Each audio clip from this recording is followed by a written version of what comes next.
I thought silent films were crude, imperfect versions of modern film, either overcranked, jerky slapstick comedies, or overly exaggerated melodramas. But when I began to study film, I understood how those early filmmakers were learning how to tell stories. They created and honed a new art form, offering cheap entertainment and escape for the 12 million immigrants who came to America in the early 1900s at the rate of nearly 12,000 in a single day. My grandparents went to see those moving pictures, paying a nickel for the short, one-reeler comedies and dramas, accompanied by a single piano player.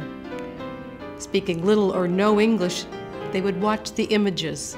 The universal language of film needed no words to share the common experiences of love, loss, fear, triumph.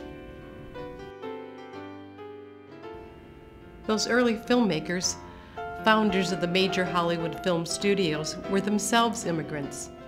Max Sennett, Charlie Chaplin, Sam Goldwyn, Louis B. Mayer, Adolf Zukor, and Carl Laemmle. They knew firsthand the experiences of their audience, and it was their stories they told so poignantly or comically. No one was more successful than Charlie Chaplin. As a kid, I just thought he was funny.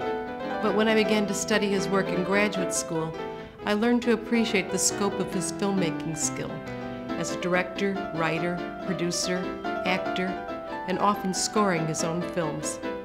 At one point in his career, Charlie Chaplin was called the most famous man in the world, and he earned it by inventing and perfecting the tramp, a metaphoric character that millions of new immigrants could relate to. An outsider, a powerless little man costumed in baggy pants, mustache, derby hat, and jaunty cane, who takes on a large, bullying, often heartless society. Unlike other silent comedy directors, Chaplin moved his camera in close so that brilliant, hilarious, widescreen comic moments were contrasted with the wrenching human emotions of sorrow, humiliation, despair, hunger, poverty, and cold. And in the end, the tramp would triumph, sometimes with great joy, and sometimes with just a little kick of success. Nearly a century ago, Charles Chaplin created a body of work starring a recurring film character that transcended language and culture.